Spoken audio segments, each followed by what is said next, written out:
Hi all, this is Mike Capuano, the chairman of the planning board at 6:01 PM on April 29th, 2021. This is the regularly scheduled meeting of the Somerville Planning Board. The planning board will be in recess until further convened because we will be joining for a joint hearing also previously noticed with the Land Use Committee. The link to that is on the screen now for anybody that comes in to the planning board meeting and we are not in active discussion. Please click on that link to head over to the Land Use Committee. Thank you very much. We're at recess. Thank you, Mr. Chair. Yep, and is somebody sending me the link to the, here we go, okay. Yep. Let me X out of this.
Hey, Rob.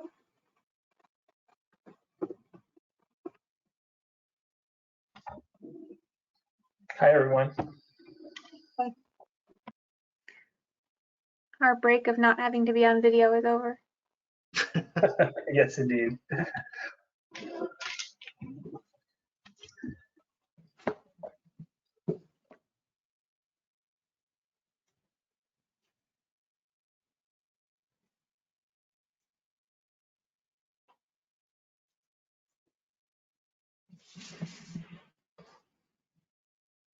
Hello, board members. This is Rebecca. I'm just trying to get the chair to join on board with us as well. Hang in.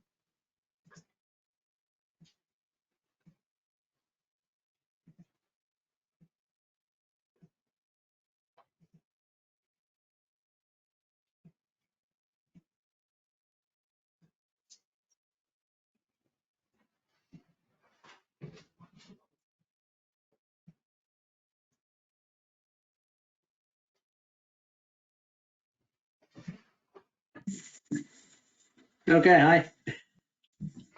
We're not live yet. Yes, Mr. Chair, we are live. Oh, thought we were. Not yet. Sorry, guys.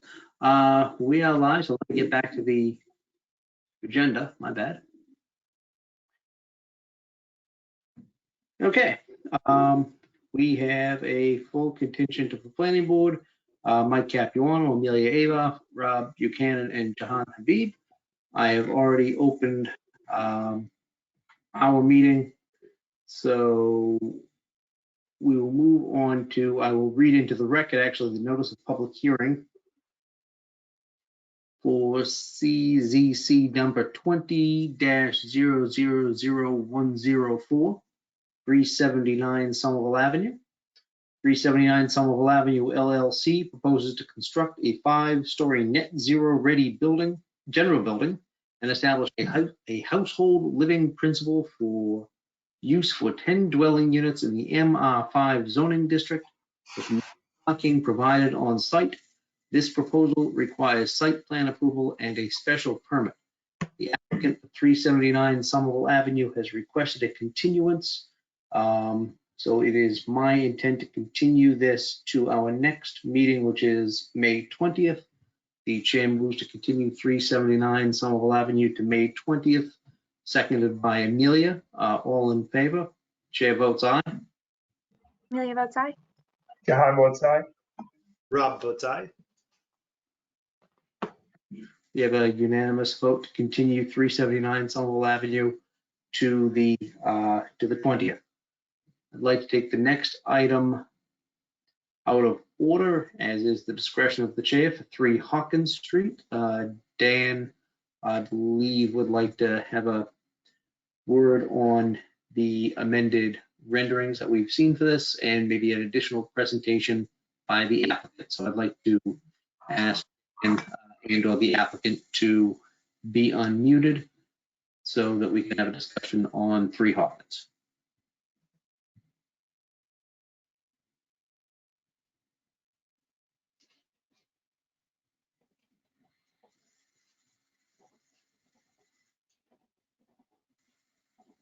Can you hear me, Mr. Chair? Yes, we can, Dan. Thank you. Okay. I should actually defer until after the presentation. My from the staff memo, based on what the revisions that were made. Okay. Thanks, Dan. So in that case, I would like to ask the applicant to be unmuted because I know that they have additional renderings for us and the public that should be shared and discussed. Mr. Chair, this is Rebecca speaking. I have made Mr. Quinn a panelist so that he can share his screen. And Mr. Quinn, you are unmuted. Thank you. Thank you. Good evening, members of the board. Mr. Chairman. Yes, we have in fact responded to the items that you had brought up at the last meeting, things that we should really look at. I hope we've been successful in that. I'll be happy to take you through those. Let me just move my screen here. Okay. So, right. Okay, so I'm going to start with the landscape plan. The first thing that you asked us to look at and figure out if we could come out with a solution was these trees along Lake Street, which we originally had as columnar trees right up against our building in a fairly narrow landscape area. So we've now just rethought that, and we understand that the street curb line may change. It could go under, it probably will go under a review process with Civic Space next door. So in the meantime, we have laid out the sidewalk with 4 additional street trees of a normal size and with level planting beds. And then we buried the sidewalk width around them, creating kind of a varied sidewalk width. And we still maintained some small planting beds in front of the units that we had there. We also, I think we may have done this before, we did change the orientation of the right-hand townhouse unit to come directly off of Lake Street as well. So that's number one, dealing with the trees. The second thing is to clarify the park connection and our access down the right of way that we have with the neighbor. And so what we've done here is to create for the time being, a walkway that has permeable pavers, and that leads to a common patio that we discussed before. We also have retained the ability to park here for moving vans or emergency vehicles and the like by leaving a gravel strip as well. So based on what we know of the park, and as I think you probably heard, we have the same landscape architects for this civic space as well. Based on this preliminary information, we will be able to connect right through the site along this walkway.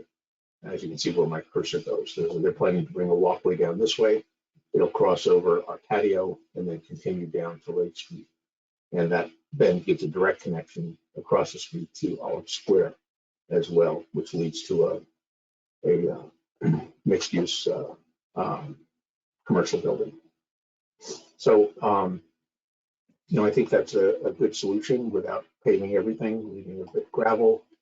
And we still have a nice landscape strip along the building, which is continuous with the space along, with the landscape area along Lake Street as well. So that's number 2. Number 3 is the whole way that this parkside elevation was designed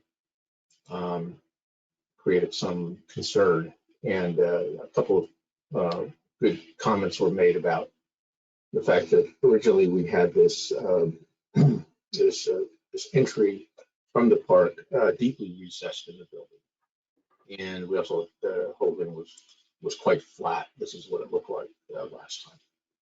So what we've come up with is actually to take the studio units that are above this and give them a balcony that looks out over the park, and at the same time creates a nice sheltered entry under here.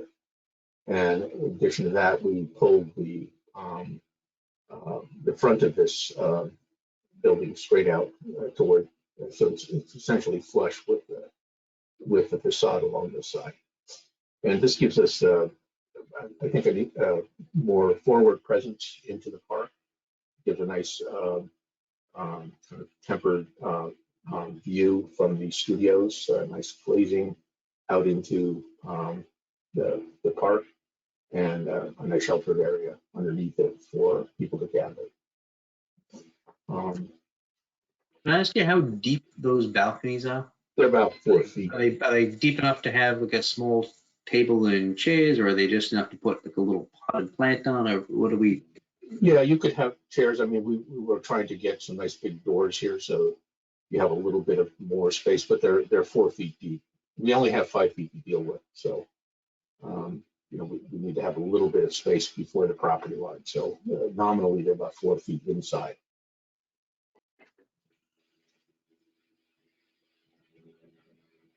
Thank you. Yep. I have a list here. I just want to make sure I cover everything. And I know your time is precious, given the schedule tonight. On the Lake Street side, we also made some changes. Let me just show you in 3D what this looks like, because I think that will be instructive as well. You can see that's the bay, and we opened up the sides of it as well, which I think creates a really interesting sense of space, both from below and within it. This is a park view here. This yellow theme is something that we're using in all the balconies and recessed areas in the building. And you can see it's just slightly recessed a little bit here, not like it was before, where it was 5 or 6 feet, and it would create a nice sheltered area underneath that. Moving on to the Lake Street side. Excuse me a second here. So an interesting comment had come in by email from one of the residents in the area about how we were breaking the facade, and I think some board members may have agreed with that. So we took a good look at it. We decided that maybe that we already had the vocabulary. We just needed to figure out how to use it at this location. In particular, I'm talking about right here where my cursor is. So what we did is we projected out with a 5-foot balcony that is creating kind of an edge between the what we call the Lake Street facade and what used to be known as the White Building as it turns a corner. It's a little hard to read from this, how to understand that, but it's like this. So again, we cut the side of the balcony open, and we bring the railings around, and this is repeated in some way at the corner as well, and then as you go around the building. So it's very clearly marks the change of plane coming forward like that, and also creates a cleaner division between the two facades in sort of an interesting way. This is a new 3D image that we had not shown before. And again, from the corner, when the image was shown a lot of, you see how that works. So this projects forward, this becomes flush. All of it is framed with strong trim, even where it's flat. And then the last thing that we looked at was taking the bright whiteness out of the colors, and we actually like that idea a lot. So we've come up with a gray, a sort of a greenish gray, soft moss color that we'd like to propose. Of course, nothing like samples in the field, but you can see here where it's associated with the brown, it does have a nice relationship, and the white trim feels just right on that. And then to show you the other orientation here. Again, the building, as it's primarily presented on Hawkins Street, would have this light gray. So that's it. Those are the 5 things that we responded to and have been raised by the board, by the commission. Thank you. Thank you very much. Because this is new information that's being presented to the planning board, and the planning board's practices, it requires us to reopen public testimony on the changes specifically. So what I'd like for the planning board asks questions and makes comments, I would like to open it up to members of the public that would like to provide testimony specifically on the changes that have been presented tonight. So if you'd like to do so, I invite you to raise your hand, and I'll call on you in the order in which I see you. And following the conclusion of public testimony, I will open it up to members of the board to ask questions of the applicant and of staff of anything that we have yet to say on the project, including the changes that we've seen tonight. So if anybody wants to provide testimony this evening, please exercise the raised hand function and I'll call on.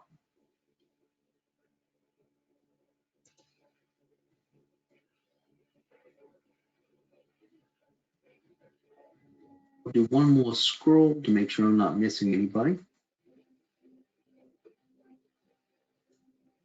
I see Tori Antonino. So if Tori could be unmuted, please, and have, I'll say 2 minutes, but since I don't see anybody else, Tori, if you need to take a little bit more than 2, you can, but I would ask you to respect the fact that we have a long agenda after this item as well. So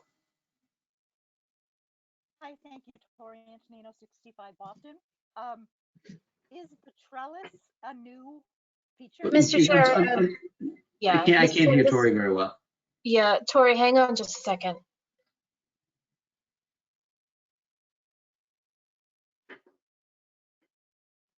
Is that any better? Slightly. Oh, I could hear you great during the joint hearing.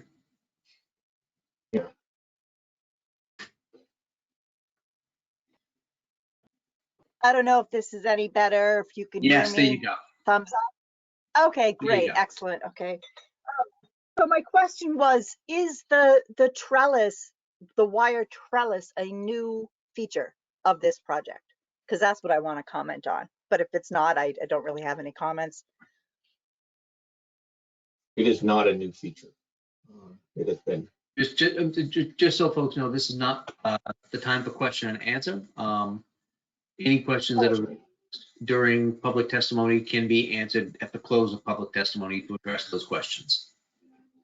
I apologize. And I'm sorry, I guess I wasn't exactly sure what's just the new features, if it's the facade being lighter.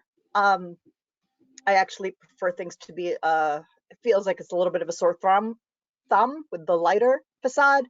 And the other was, I have suggestions for trellis flowers. And I just hope we use some Virginia creeper, some Virgin's bower, and I have other suggestions that I'll put in comments. All right, that's all. Thank you, Tori. If anybody else wants, and Tori, just so you know, when you say put them in the comments, that's not part of the public record. So if you want to address specifically some of your concerns, we would welcome you to address them now orally, or if you need to, I would leave the written record open for additional comments if you felt like you needed that. But having them in the comments to this website and this app functionality is not part of the public record. Okay, then I would suggest that for the trellis, we consider using, as I said, Virginia creeper or Clematis virginiana, which is a Virgin's bower, or a grape species. And I noticed in one of the plans that there was a call for a miscanthus, which is a, I forget the name of the common name. It's basically an ornamental grass, and the miscanthus is a non-native invasive species. And I would suggest the use of a switchgrass or a Panicum virginiatum, which is just as lovely, if not more. So that would be my thoughts, and thank you very much. Thank you, Tori. Is there anybody else that wants to provide public testimony tonight? Please raise your hand and I will call on you.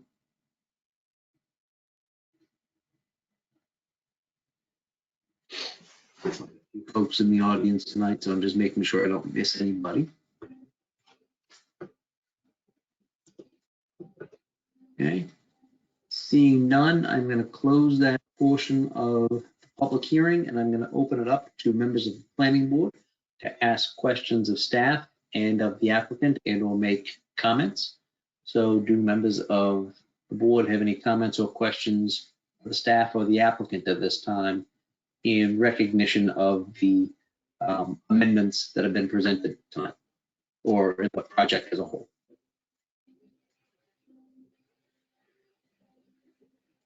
Go for it, Rob. Great, thank you. I just wanted to start off by acknowledging how far I think this project has come since first proposed, and I know you've been through a comprehensive zoning amendment which complicated your plans, and we asked you to go back to the Urban Design Commission for consultation, which the applicant did. And so I just wanted to acknowledge that and thank the applicant and their team, for coming along with us on this journey as we navigate the new zoning and some of the requirements, that it invites or requires, I should say. I think, personally, I'm ready to move this project forward, contingent on kind of what my colleagues have to say tonight. I think one of my comments that I said at the last meeting, I think, I still think applies, and I would say, ready to move forward with the condition that that the final kind of color palette and materials, be reviewed by the Urban Design Commission. I was just kind of going back and looking at the MR5 design guidelines, and one really stuck out at me, and sort of the two of them actually. One is that this be designed to appear as if it's two different buildings, which I think kind of added to this review process, and we've come a long way. And the other was on page 187. It's a guideline, so it's not a requirement, that the type of materials and color be kept to a minimum, preferably 3 or fewer, which I would read to understand as applying to each of the two kind of building expressions here. I'm not necessarily going to count them all, but I know that there's certainly more than 3, and I don't think it has to be 3. It could be 4, but I feel like we're at like 5 and 6 here, and it just kind of, the composition of it gets it's a little busy, and I don't know if, in particular on the Lake Hawkins view with some of the yellow, maybe there's an opportunity to just simplify a little bit. But I think that that's something personally that I'm comfortable, passing on to the Urban Design Committee for their kind of final review. And I guess I would last say, and I'm not sure it's a big thing, two building expressions that look different. I know that the roof, the 5th floor is, we've attempted, the applicant has attempted to differentiate the 5th floor with a different size parapet, which I think is, kind of gets us there, when viewed from afar, and this is viewable from, the bridge on Washington Street. It does kind of read as sort of a bit of a conglomeration of a single building, I think. Those are my comments, and I'm eager to hear what other people have to say. Thank you.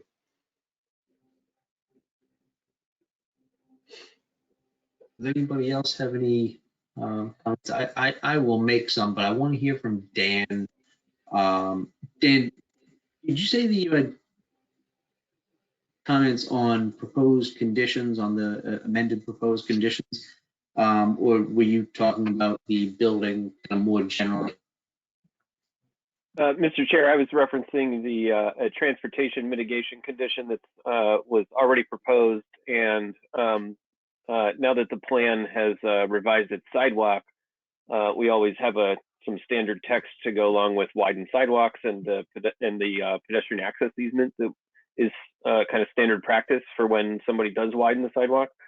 Okay. So I believe Rebecca transmitted those to you today, so we would recommend revising those is all. Could you summarize the proposed revisions for Yeah. folks in the audience? Yes, I can read them into the record. Replacement in total of the transportation mitigation, just slightly different text actually. To mitigate transportation impacts, Lake Street and Hawkins Street must be improved with at least new street trees and curb extensions or a raised crosswalk or both to improve pedestrian safety. Now that all of those wrap the entire frontage of the building, I took out references to just the vehicular entrance to the building. And then final design must be approved by relevant city departments. And then an additional sidewalk condition, frontage area provided for widened sidewalk along Lake Street and Hawkins Street must be paved to match the sidewalk within the public right-of-way, and a pedestrian access easement must be provided in perpetuity by a covenant or other deed restriction. And both of those reflect our standard language for those type of situations. I appreciate that. My comments are going to be fairly brief. I very much appreciate what the applicant has done to amend the facade that I think reflects what the board and myself as one member was looking for, particularly on the side that we're looking at right now with the shared screen. I do think it makes a significant distinction between the front part of the building, the back part of the building, which is consistent with our zoning, which asks for buildings of that size to have kind of articulation of more than one building. I think it does that.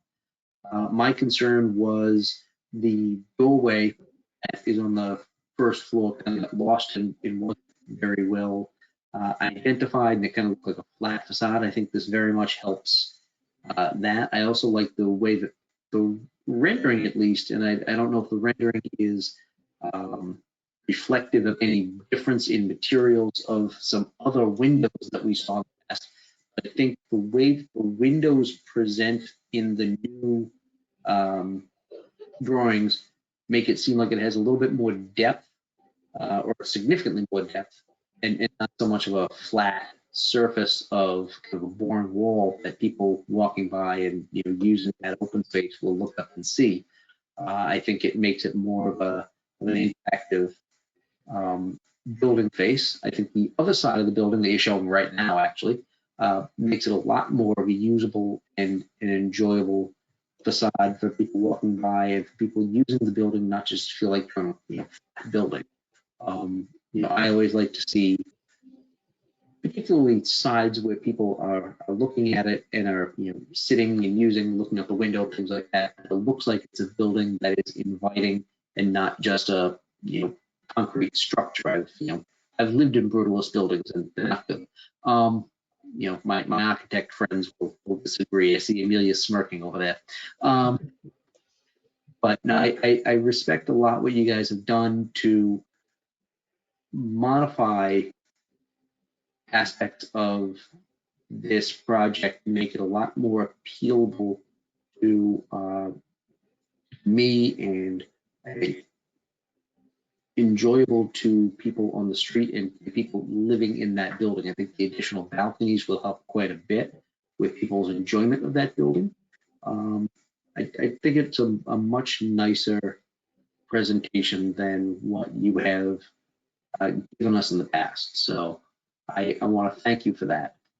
I am ready to move forward on this application this evening, so long as nobody else has any significant reservations that need to be raised. So if anybody has anything that they'd like to bring up now, I would invite them to do so, or forever hold your peace. I see Amelia's hand. Thank you, Mr. Chair. I certainly agree with your comments and with Rob's that this design has been greatly improved through the sort of refinements for the last few weeks. Thank you to the applicant. I had two very minor questions that I wanted to raise as potential conditions. So one, building on Rob's thought about the UDC's review of the final color palette, I would just ask that we, whether it's a UDC review or staff review, sort of emphasize the need for a harmonious color palette, which I think is appropriate here, given the many different things going on. I think we can find a good balance. And I don't know enough about plants at large to know for sure if Tori's comment with respect to the invasive species is correct, but I would certainly think that we shouldn't be permitting plants that include an invasive species, and would ask whether the applicant might swap that out either as recommended or to another non-invasive.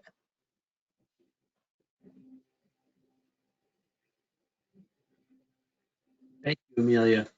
What I'd like to do is I would propose incorporating your comments that reflect some of the comments from the public into proposed conditions. that what I like to do and what we've historically done is for some of those more nuanced questions on what specific plants and what specific color palette, we like to leave that up to the discretion of staff or the relevant city agency as part of the condition. So I would certainly welcome those two as additional conditions that would direct staff or the relevant city agency to review and sign off. So if you think that addresses your concerns. Definitely, thank You have anything to add? I was just going to comment that both of those are completely doable in the conditions. Yeah, no, I mean that's pretty standard and straightforward for what we usually do, and as you know. So let me get to my cheat sheet to make sure that I vote the right way this evening. So with all things having been reviewed, I want to make sure the board has all of their concerns about the required considerations, staff recommendations, and additional conditions if they've all been met. Okay, I think the answer is yes. I think we've had quite a bit of discussion on those. So if anybody has anything else they'd like to raise, please do it now. Okay, seeing all of that, in following public testimony and review of the submitted materials and deliberation of the required considerations outlined by the zoning ordinance, I move to approve with the conditions that we've discussed the application for site plan approval for this application. Seconded by Amelia. Roll call vote. The chair votes aye. you. Amelia votes aye. Jahan votes aye. Rob votes aye. Okay, we have a unanimous vote on that. Following public testimony, review of the submitted materials and deliberation of required considerations outlined by the zoning ordinance, the chair moves to approve with the conditions as outlined, the special permit to establish a household living use. Seconded by Amelia. The chair votes aye. Amelia votes aye. Jahan votes aye. Rob votes aye. Great.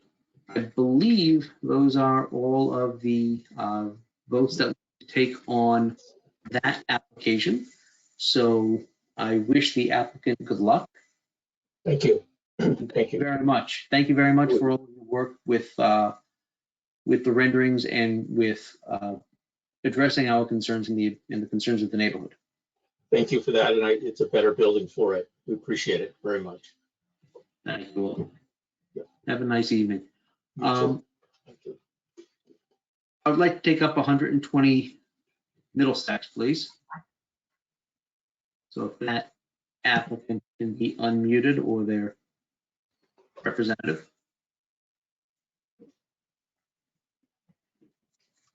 Yes, Mr. Chair, this is Rebecca speaking. I am unmuting Mr. Hanley. Could everyone else who needs to be unmuted, please raise your hand to help me find you?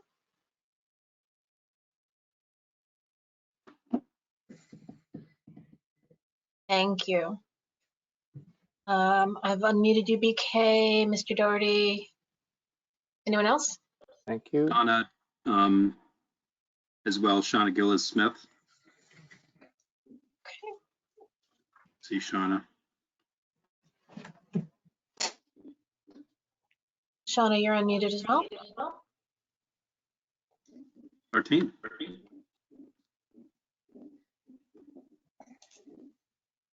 We are getting a little bit of feedback, so I do request that everybody keep themselves muted until it's time for you to speak. Thank you very much. Otherwise, we could just pretend we're at a fish show. Attorney Hanley, are you Yes, sir. yeah, it's my understanding that you guys have signed the covenant Yes. or getting close to it. So if you could give us a brief update. Sure. Thank you, Mr. Chair, members of the board, Attorney Joe Hanley, McDermott, Quilty and Miller, 28 State Street, Boston, representing the development team. I have with me Ed Doherty, the principal of for the applicant, BK Boley from Stantec, who's our architect, and Shauna Gillis-Smith from Ground Inc., who's our landscape architect. We had the opportunity, since you opened this case on April 1st at the hearing, to work out the development covenant with the city. That was signed by the developer, notarized and submitted today, and city has acknowledged receipt. So we're pretty excited that we were able to get to this point, and we greatly appreciate the opportunity to come back before you. At the pleasure of the board, Mr. Chair, we took some notes on some of the issues that were discussed on April 1st, and we tailored our presentation tonight to keep it focused on the items that were brought to our attention so we can use your time most efficiently. Would you like us to proceed in that regard, sir? Yes, please. Okay, thank you. So Rebecca, thanks for sharing the screen. This is our presentation. I believe I introduced everyone, but for the record, again, I'm Joe Hanley from McDermott, Quilty and Miller, the project attorney. Ed Doherty from Chems Corporation is a principal with the development team. BK Boley from Stantec Architecture, and Shauna Gillis-Smith from Ground Inc., who is our landscape architect. So here are the 7 areas that we organized and broke down based on the notes and the discussion that was had at the last public hearing before your board on April 1st. We were asked questions about the tenant relocation with respect to the existing property owner, who is the seller, and a couple of his tenants, and we have information on that.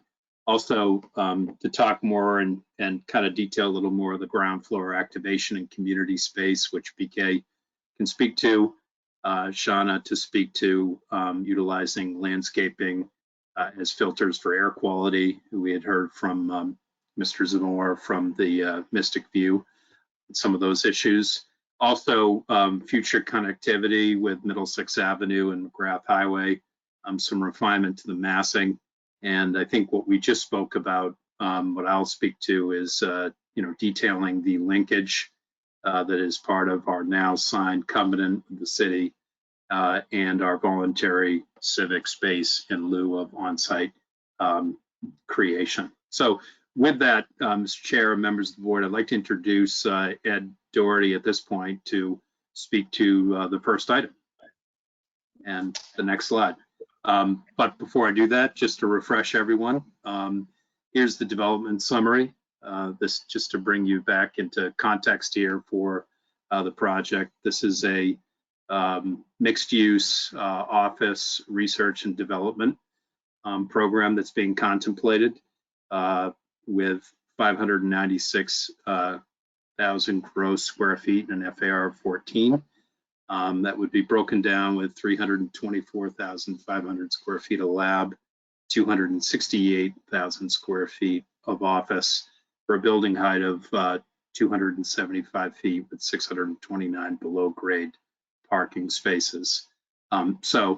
Now I would like to ask Ed to take us through the first item of response. Ed? Good evening, and thank you for your time tonight. My name is Ed Doherty. I am president of Chems Corporation, and I am the co-developer on the project, along with Bradley Hall from Capital Hall Partners. And I just wanted to update you on the tenants at 120 Middlesex, and then to tell you a little bit about what's happening at the church at 132. So the main tenant at 120 Middlesex is Design Consultants, which is owned by David Giangrande, who is also the owner of the property. They're selling the land because the property has basically become very valuable in Assembly Row, and they felt it was a good business decision. they tell me they're going to relocate the business and are currently looking in Somerville for someplace to relocate. There was a church called Temple dos Milagros that was in, that was a tenant. They were a victim of COVID. They left over a year ago. They couldn't, have any in person, and they're basically, it was a financial decision, and they basically left, and that was over a year ago. There was some questions about King of Nations House of Prayer. David Giangrande tells me he's never heard of them, and I haven't either. He said they were never a tenant. There is one more current tenant, and that's Arbella Insurance. They have informed Giangrande that they will not renew their lease after it expires in June. And they are Arbella-owned company, Collision Drive-In Center. I don't know their plans or where they're going. I can move on to 132 Middlesex, and that's the Christian Assembly of God, and that is, in the pastor there is Frank Federa, and his brother Joe Federa kind of runs the business side of it. They saw the sale of this property as a massive opportunity to expand the church, both physically and online. They since COVID started, they've done a big online expansion and expanded their congregation. They have said that they're looking for land or a building as close to the site as possible because, of course, they want to keep their congregation, and they plan to build a new church. I will tell you that Arbella is going to leave in June, and DCI will leave when given a 3-month notice, and that'll be after the closing on the land, which will probably be after, more towards the end of the year. And then that was it. That's the update on that. And if you have any questions, I'll try to answer them.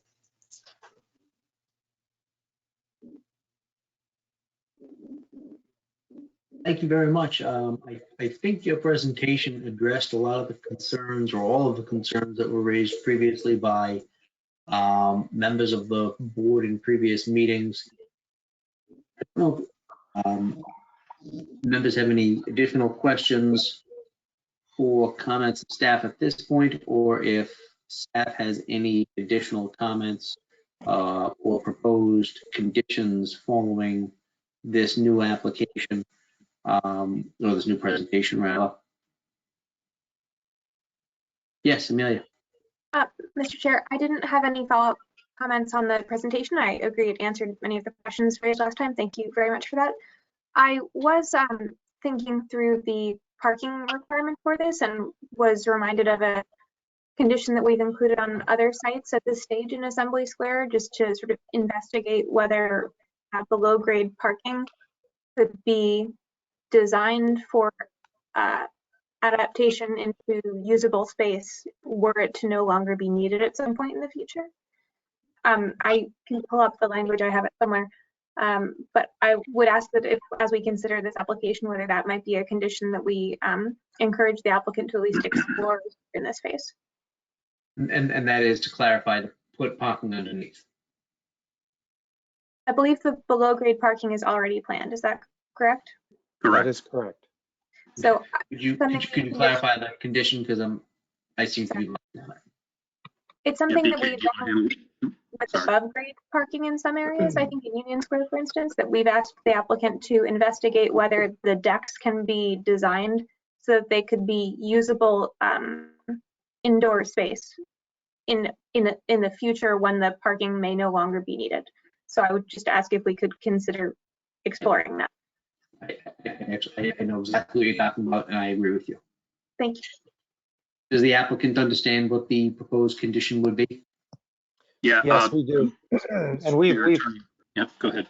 this is BK. We have studied that a couple of different ways and in other projects. So we are happy to continue to look at that. Obviously, lab tenants sometimes prefer to have underground space because it's not affected by temperature, by daylights, by things like that. So I think they would be eager to take space that is no longer used by parking sometime in the future. We'll come up with a strategy and a plan, though. Thank you.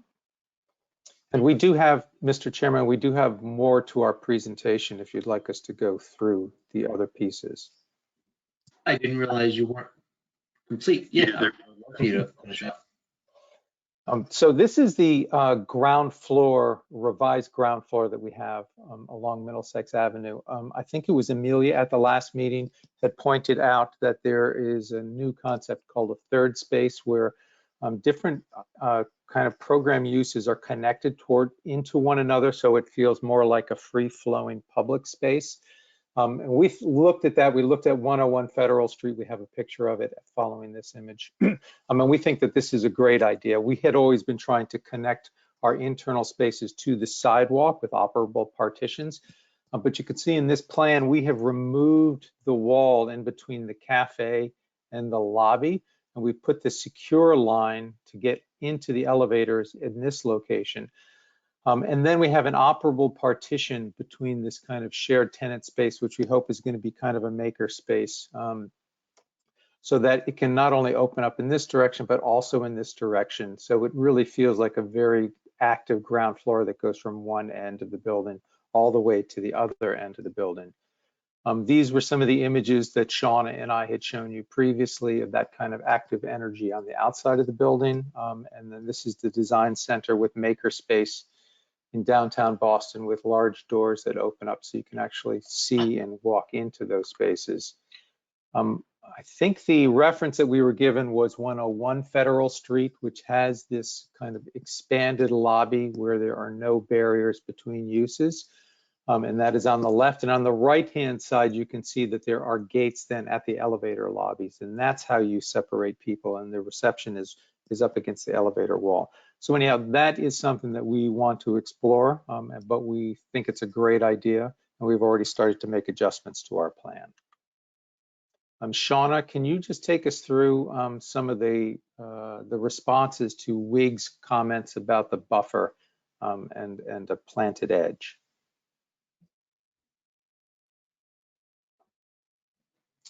And if you don't, I will. Shauna, are you able to speak? Oh, so sorry. I was still muted. I'm really just going to be talking about kind of this area that's circled in the concept plan, one of the city's concept plan, which is the relationship of the street and the cycle track and the pedestrian to the vehicle space. And this is the concept section that we had shown you before, where we had a very expansive pedestrian realm, this kind of 10-foot area tucked underneath the canopy of the building, and then street tree planting and a bicycle lane outboard.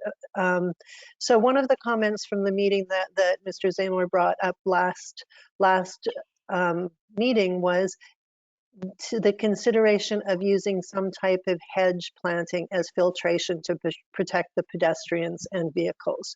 So we can move. So this would be a concept. And of course, this is something that we're not, we're really happy to work with the city, but we're understanding that the city will kind of take the lead and have the final control of it. But the idea that the cycle track is raised up to the pedestrian level, that there is a hedge, and the right height of that hedge is something to be determined, that we want to have enough sight line for safety, but that there is data that hedges are a good filter for the particulate matter, the fine-borne particulate matter, and that protecting the pedestrian and the bicycle realm. One of the other concerns that was brought up was our connection and future connectivity to the Assembly Square neighborhood plan, which has new streets that connect all the way over to Assembly Row. And obviously our site, as you can see in that outline, is at a pretty prominent position with the continuance, I believe, of Arsenal Way. And so we think about that in our terms of our ground floor, and we're happy to be a part of that future grid. The connection to McGrath Highway was another discussion point. At the end of Cummings Street, there is a slight grade change between the two, but essentially that connection is probably beyond our control because it's an off-ramp and it's a state highway. We're happy to look into it as we progress, but that's a little bit more difficult for us right now.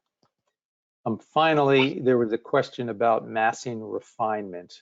Our building is shown in the light yellow there, and that's a simplified massing with enough detail that shows that we are going to, when we start working with the Urban Design Commission, we're going to refine that massing. We have to have 3 different massing options, as I mentioned the last time. The other images that you see in gray are either permitted projects on the left-hand side of the image or projects in Assembly Row that are either in construction or are permitted as well. Thank you. Yes, and obviously when the building actually comes before us instead of the master plan, we have an opportunity to work with you on that. Correct. And the level of detail that I've seen you apply to the projects that are previous to us in the last 2 meetings, we will be ready for you.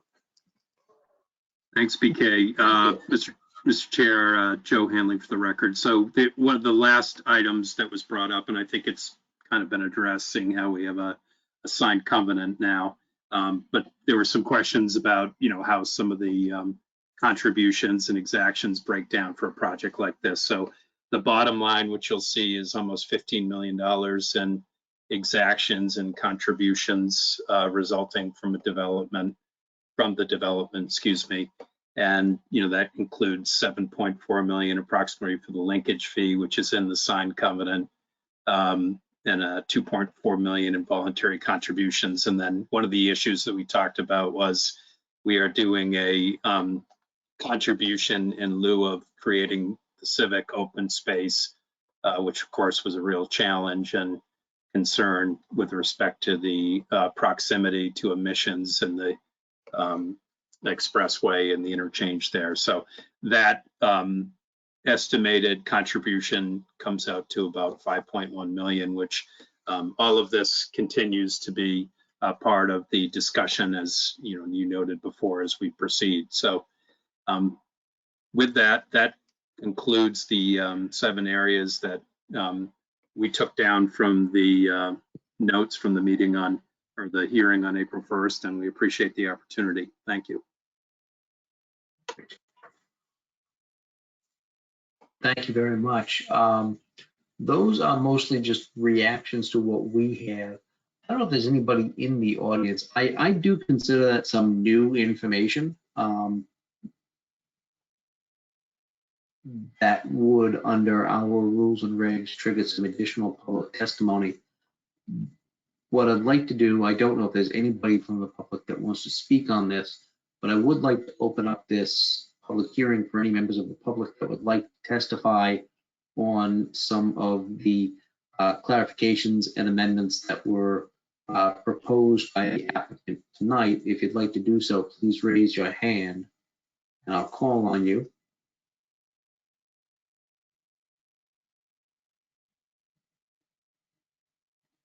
I'm just going to scroll. The functionality of this isn't always great.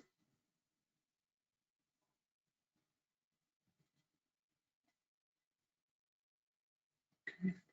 Going once, going twice. Seeing none, I'm going to close that portion of the public hearing and open it up to discussion by members of the board. Does staff have anything to add to the presentation that was made this evening for any additional proposed conditions or thoughts of staff on the application?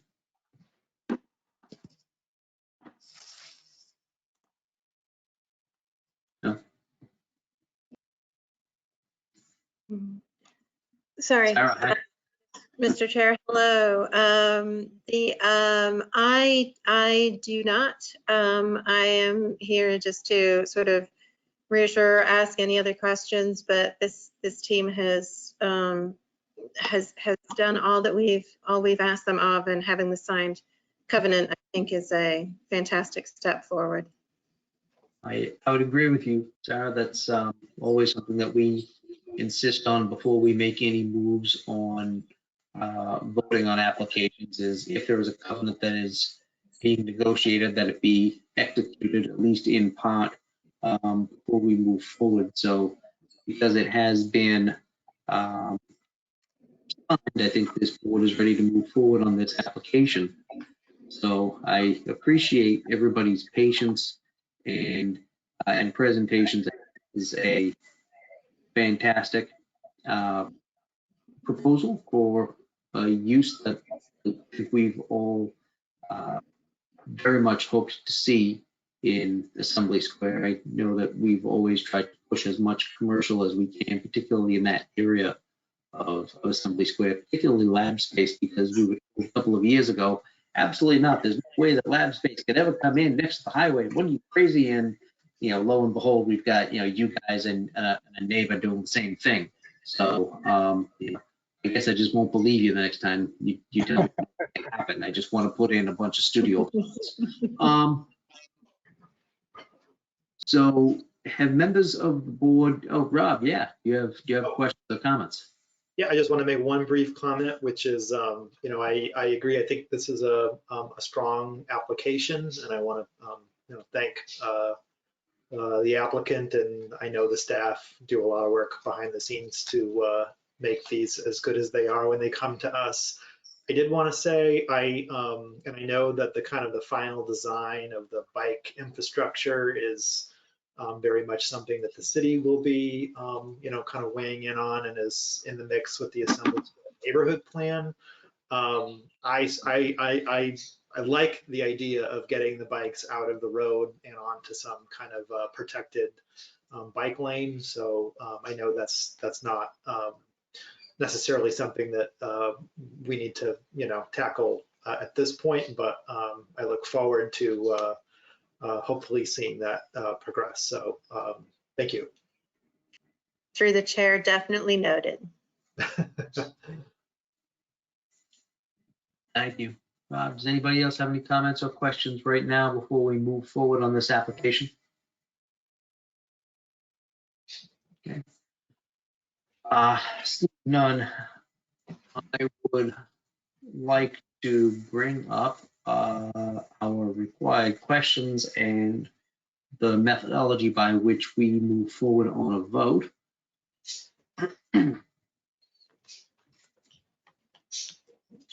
Just want to make sure that everybody has discussed all of the proposed conditions that we intend to include, and that when we vote on these, they will be included within the staff's incorporated conditions. Yes. Okay.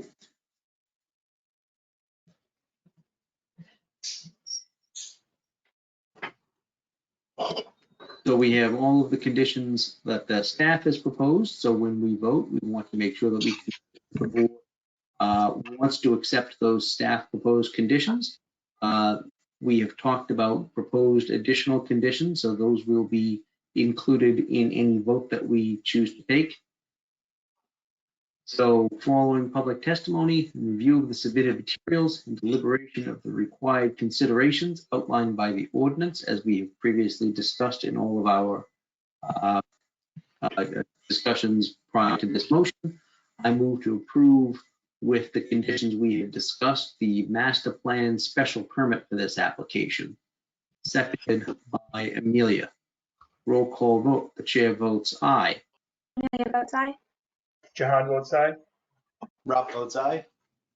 We have a unanimous vote on the master plan special permit.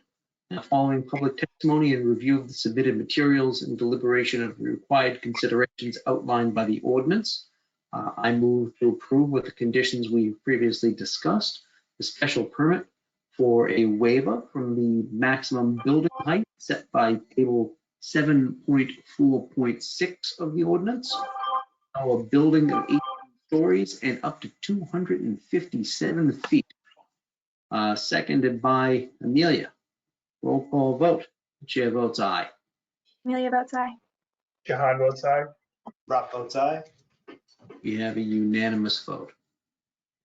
Following public testimony, review of the submitted materials, and deliberation of the required considerations outlined by the ordinance, I move to approve with the conditions we have previously discussed, the special permit for a waiver from the maximum floor area ratio set by table 7.4.6 of the ordinance to allow a building exceeding 10.0 floor area ratio.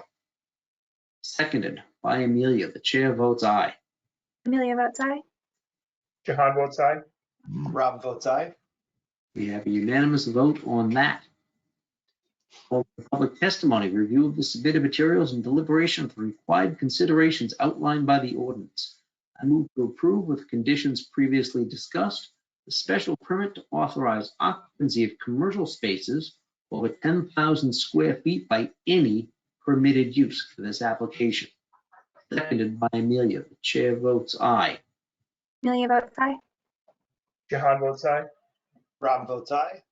I believe those were all the votes that we need to take on this particular application. I want to thank the applicant and their team for working with us and for staff for so long to come up with a fantastic idea for a building that we will see sometime in the near future, I hope. Thank you, Mr. Chair. And on behalf of the development team, I want to thank also Director Lewis and the entire staff who worked on this, Rebecca Cooper and Brad Ralston and Tom Galligani as well. Greatly appreciate the guidance and the members of this board as well for your time and consideration. Thank you. Thank you all so much and good luck. Thank you. Thank you. Thanks so much. We have left 240 and 255 Elm Street. Remind me, Rebecca, which of 240 and 255 is the applicant that's currently in business? Madam Chair, or sorry, I'm so used to dealing with the ZBA, Mr. Chair. This is Charlotte speaking. 240 Elm Street is Sierra Naturals, which is currently a medical establishment, and 255 Elm Street is the Harvest Club, which is proposing to be just recreational. Great, thank you. I'd like to take 240 first because they're currently operating, and it's a modification of their use. So if we can please the applicant for 240 Elm. Yeah.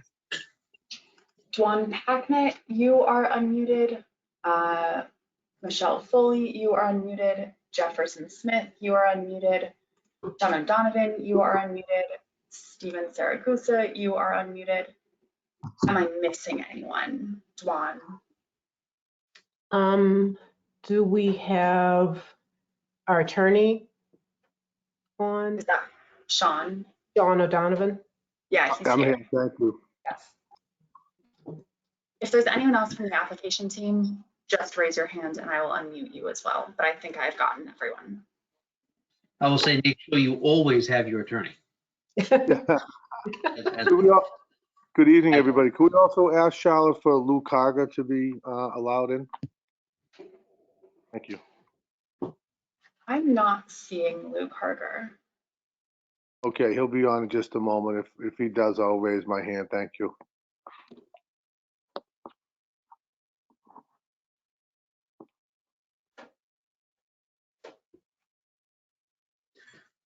Okay, are we good? Attorney, I think so. do you have any additions or comments to make to the board? We have taken testimony. We have left the written record open. We have reviewed all testimony for this application, and we would welcome any additional comments or presentation that you have. Thank you very much, Mr. Chairman, ladies and gentlemen of the board. Actually, we finished our presentation. We're here to answer any questions you might have of us, of course, based on that or anything that might have developed. But we're here to just answer anything that you might, we can give a full presentation. We can highlight any topics or areas that you would like. But at this time, we're just here to answer whatever, any questions you or the staff might have.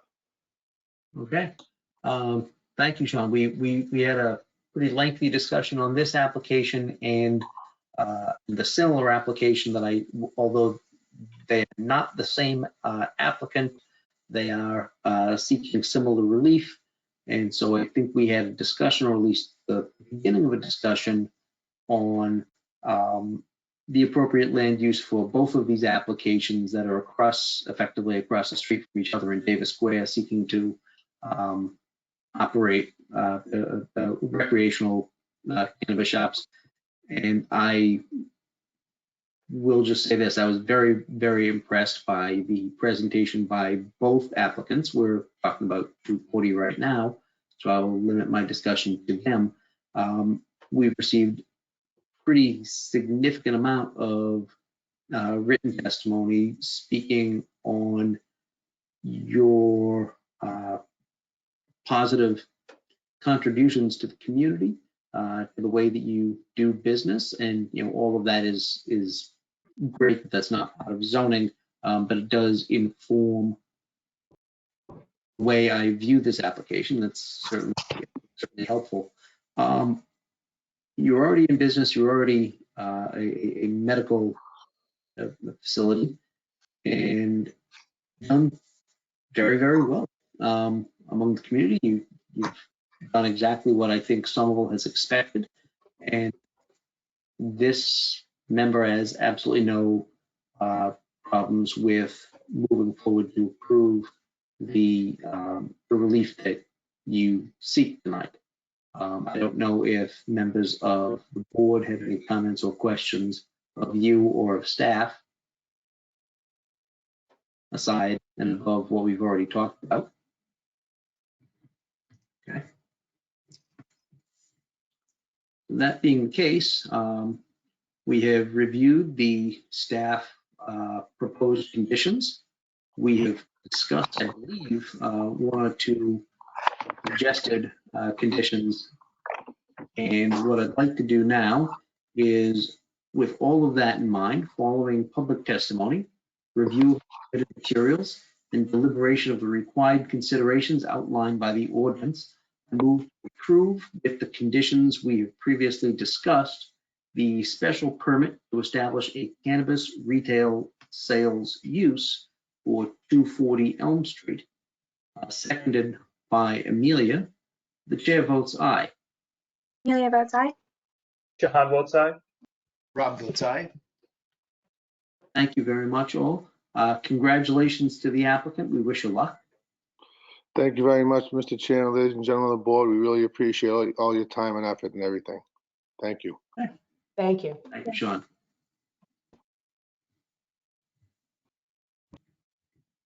Next and last on the agenda this evening is 255 Elm Street, which is seeking similar relief. I would ask for the applicant and their counsel to be unmuted. Mr. Chair, I am unmuting Alexander Kuhn, Ann Vigorito, Christopher Vinning. Let me know if there's anyone else on your team. And hello, can you hear me? yes, yes, we can hear you. Dan Quayle. He is unmuted. Veruto, Paul Veruto. Paul Veruto is unmuted. And Andrew Matsis. Andrew Mattis is unmuted. And Steve Saragusa is still unmuted, correct? Correct. Great. I think that's everybody. Right. So the applicant, similar to the applicant that preceded you, I want to thank you all for your presentation the other week. I thought it was incredibly helpful and well thought out and well presented. I think you addressed the questions and the concerns of this board quite well. I don't know if you have any additional comments or aspects of the presentation that you'd like to make to the board this evening. Good evening, Chairman Capuano, members of the board, Attorney Ann Vigorito, 424 Broadway, Somerville. Thank you so much for your consideration. Tonight, we are here similar to the previous applicant to really answer whatever questions you may have or highlight any points of our previous presentation. So at this time, whatever questions you may have, the entire team is here and we await you. Thank you very much, Attorney Vigorito. Does anybody on staff have any comments that they'd like to make for this application before I open it up to additional comments by members of the board? This is Charlotte speaking. I do not have any additional comments beyond the ones in the staff memo submitted as part of the last hearing. Thank you very much. So members of the board, we had a discussion on this application and its, basically its corollary last time we met. I raised some questions. I raised some land use concerns that I had. I have thought about those. I've reviewed the testimony that we heard last time and that we have received. I would invite any of you to bring up any comments, questions that you've got. Go for it, Rob. Thank you. I think this is a really strong application, and I want to thank the applicant. I think it's a really nice design, both the interior and the exterior.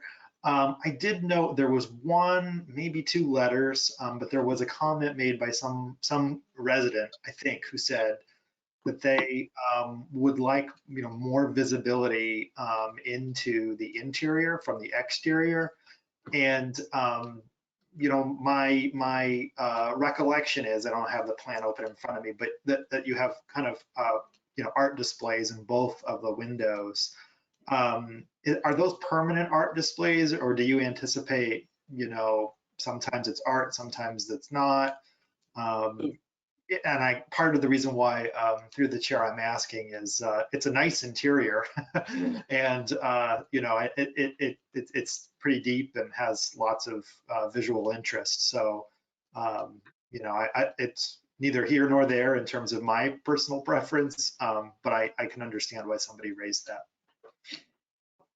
Can I ask, now that Rob's raised that, can I ask the applicant to please have a screen shared just to show the facade? I can do that if I can screen share. I'd like you to be able to do that, yes. Yeah, am I screen sharing yet? Sorry, I'm not. Chris, you are now the presenter. You should now be able to screen share. Okay, hang on 1 second. Are you guys seeing the interior now? Yes. Yes. Okay, great.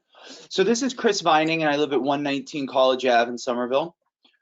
To answer the first question from Mr. Buchanan, the line of sight into the dispensary is a state-regulated compliance issue. I do not believe that we would be able to provide site access from the street. In the event that, because of our design with the larger waiting area, if that's something that we could entertain, we absolutely would. Because of that regulation, we wanted to engage the arts community of Somerville to have rotating displays. So there won't be static art.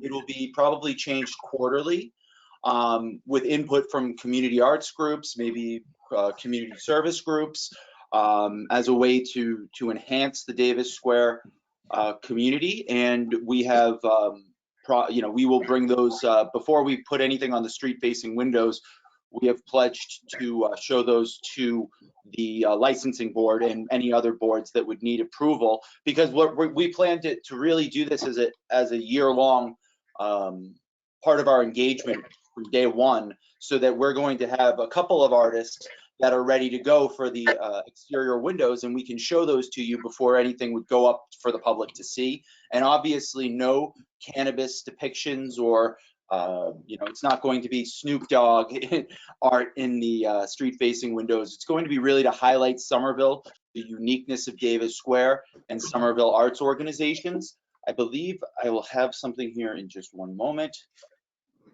We've got So this was a rough display. We have better photos that I could actually probably get. I just don't want to, hang on one second. If I go here, do this. I think these are better, but we've got a lot of renderings for this space. Now these are the same ones, but as you can see, I mean, these will be rotating art displays, and you know, we intend for them to be visually engaging and highlighting Somerville artists and Somerville groups. If I may, part of the reason why I ask is maybe there's confusion in terms of what the state law requires. I know, for example, we just approved, you know, 2 weeks ago, a dispensary with pretty clear sight lines into the waiting room. So I'm only bringing it up because if there is flexibility there, you know, maybe there's an opportunity to have, you know, one art display and a little bit more visibility into the interior. Just as a if we're allowed, if we are permitted to do that by state regulation, we will absolutely open one of the windows if it's a better operational for both us and for Somerville. Rob, what I'd like to do is ask Charlotte to address, because I think that's a good point, address specifically what we did with, I presume you're talking about the one in Union Square, Rob? That's right. Yeah. Charlotte, if you could address specifically what it is that can be seen from the street from Union Square versus what can or cannot be seen for this application, and how we can work to synthesize the two. This is Charlotte speaking. I do not profess to be an expert on the state regulations about it. They're very detailed, and so I leave that to people who focus on it. But my understanding of the state regulations is effectively that from public right-of-ways and outside of being on the physical sales floor of the cannabis dispensary, there should not be any visibility of products, of the sale of products, of the storage of products, of any of those sorts of things. So the way that 71 Union Square approached that was having a waiting area that is just a waiting area. It could be a dentist office waiting area that's separated. And is that not the case from what I saw from their renderings? So that would be a possible solution in these renderings as well, I believe. What is currently being shown, to go back to that top, that bird's eye view to show where the waiting room is relative to the sales floor? What is current, once it's up, what the applicant has currently proposed is a 4-foot display case, which is also an acceptable storefront design. But I would leave it to the applicant's better knowledge of whether that further back wall with the windows would need to be modified if the front windows were to be made visible into the space rather than visible into a shadow box. So I'm looking at the rendering now, and I'm trying to find where you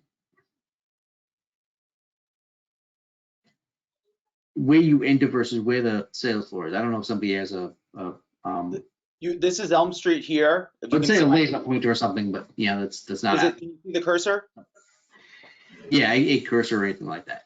So this is this is Elm Street. You'd walk in. This is our security reception area to make sure that nobody's in the facility that's under 21. And then you would enter onto the sales floor, which is here, with POS being here. In the event that we can be in compliance with state regulation and that the planning board would like those windows to be transparent, we would do that. So I see when you walk in, there's that graphic, but that to me just looks like the waiting room. Like you have one graphic in front of the waiting room. Is that right? So this is this rendering right here is a wall art. that's Okay. on the wall that will end up being a live music display to highlight areas in Somerville where there's live music going on. This is a bike rack. And this furniture likely won't be there depending, it's just a rendering so that people will enter in here. If you have a bike, Yep. you can store it here and then you'll be checked in and then you'll be led into the waiting room area, into the sales area. Sure. So we're proposing, I mean, you can't really see where I'm pointing. Where that entrance is, that's where the artwork is going to be. Is that what we're proposing? Yes, this is the door and these Yeah. are the street facing windows and the boxes that we are proposing to display the art. Yeah. So if the whole sales area is behind that second wall, how is it? Why would not having more transparent windows in the front, how would that not violate the, or how would that violate the state regulation if you can't see behind that second door? We know that that's a compliance issue that has come up with many cannabis applicants throughout the state, and we work with a lot of groups. So our proposal incorporated no line of sight from the street. If we can be in compliance with line of sight from the street, we will open those windows absolutely. Okay. I mean, I'm certainly not an expert in the federal and state regulations regarding the placement of your window screens, but I would certainly encourage and I would suggest a condition such that if there was an opportunity in compliance with the appropriate regulations to open those windows up and make them transparent, to be able to have a more vibrant street front. You to do so. I mean, Absolutely, we would be something that's in violation of the regs. Yeah, so we would be absolutely comfortable with that condition, and we'll, as we go through the bill, we have a full construction project going on there. As we will seek guidance from both the state and the planning board in regards to those. And if the ability and the desire from Somerville is for the windows to be transparent, we'll do that. If Somerville requests that the artwork goes up, or if it's 1-in-1, we want to engage the community, and we thought that the art was a great way to do that. Working around the cannabis regulations, we're trying to do the best that we can to really liven the Somerville Davis Square. We were talking about a large project earlier. We want to make sure that we keep the artists in Davis. I appreciate that. If I may, Mr. Chair. This is Charlotte speaking.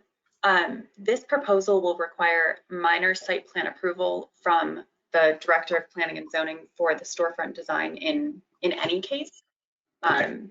So if I may suggest that the board include a condition along the lines of requiring that the applicant look into state regulations regarding visibility into the sales floor, and if possible, design the storefront to design the waiting area to be fully visible from the street while being in compliance with state regulations. And that could be done as part of minor site plan approval, which is required in any case. Could I ask that Dan Quayle be unmuted? He is our architect and he has a comment. I think I forgot his name. Dan Quayle, you are unmuted. Thank you. If I could just share my screen for 1 second, this may help the conversation because you're just looking at a static image. Right. Sorry, I will try to unshare my screen if I can. Dan, I will make you the presenter. Thank you, Charlotte. Okay, is everybody seeing the 3D model now? Yes. All right. Just to orient everybody, obviously the main street and the entrances right here are display cases are about 4 feet deep on either side of the existing storefront. And what Chris was just alluding to is if we can keep the glass transparent here, at least there's a view similar to the other projects you were just talking about into the waiting room area.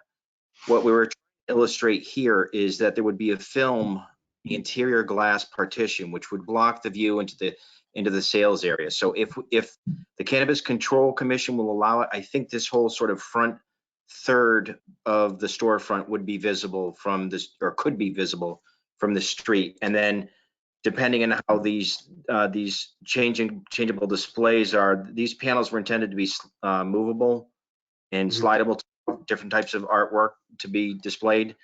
Perhaps they could be folded out of the way, and for certain applications, in the entire front third could potentially be visible without being able to see all the way into the sales floor. Yeah, I mean, in an ideal world, that would, I think, be the case for me. I just have no idea how that complies with the appropriate regulations or what the Cannabis Control Commission will allow in their discretion. But I certainly would be in support of a condition that encourages, to the extent allowable under law and under any additional discretionary permits that you might need, that those be open and engaging for the street. So, Rob's hand up again. Oh, yeah, I just wanted to say that I agree with what the chairperson has said with respect to that condition. And I would be, ready to advance this forward. And, it sounds, what I like is, both that there's an emphasis on engaging the artist community, and whether it's in the storefront windows or it's in the interior, I'm really glad to see that, the applicant is working with folks to give them a place to put their art. So thank you. Absolutely. Right. I think my concern has more to do necessarily with the regulations than with the applicant. So I can't fault the applicant for the regulations to which they're required to be upholding. Does anybody else have any comments or questions for the applicant or staff? I would like to say that my concerns last time were not on the application itself. Certainly not on the applicant, not that my condition on who the applicant is, but it was on the concept of the appropriate land use and concentration of kind of recreational stores in Davis Square, you all being kind of third. I kind of thought about it quite a bit, and I listened to the testimony, and I think the way I would come down on this is, as much as I'm not necessarily happy with the fact that there, will potentially be 3 of the same type of store in the same walk shed, all of which will be required to be kind of screened pursuant to the regulations and kind of deadening the pedestrian experience. The regulations are what the regulations are, right? I can't change that. What I can do is examine the application that's before us and figure out if that is an appropriate use for the space. And the answer is yes. You had a phenomenal application. As much as I really wish you weren't across the street from your competitor, the answer is I'm a capitalist and I welcome competition, right? I wish you, you and the other 2, cannabis stores in Davis Square well, and I hope you succeed. That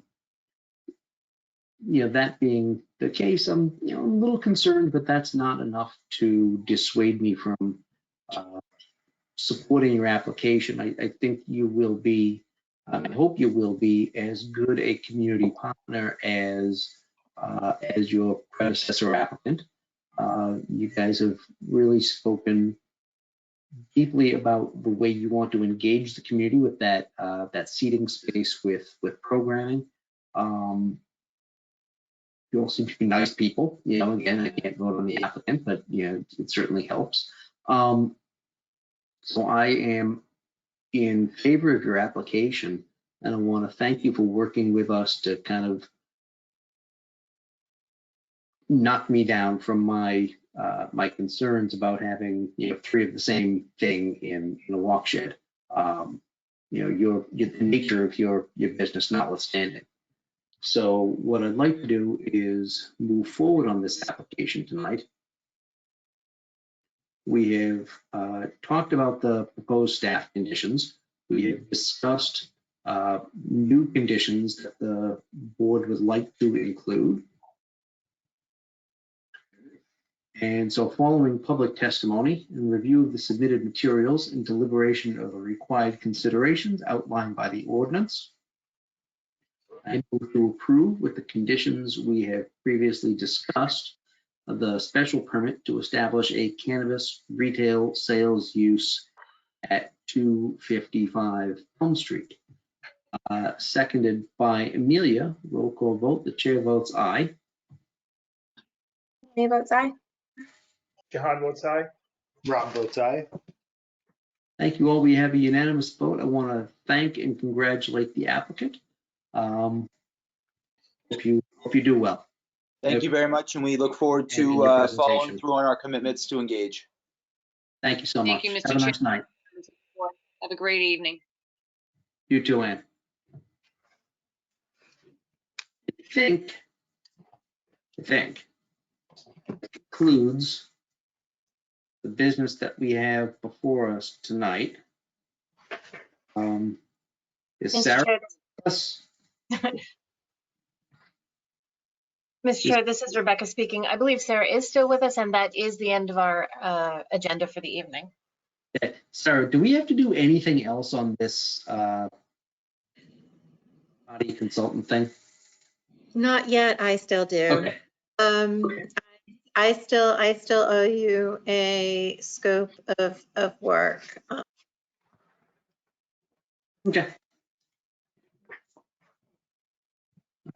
So when I think you might have cut out at the very end, but the answer is no, we have nothing further to do this evening. I hope everybody has a good weekend. I would like to move to adjourn this meeting of the planning board. Our next scheduled meeting is, I think, the 20th. No, that's wrong.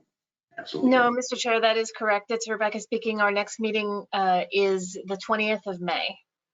Yeah, it is a couple of weeks out. Okay, so our next meeting is the 20th of May.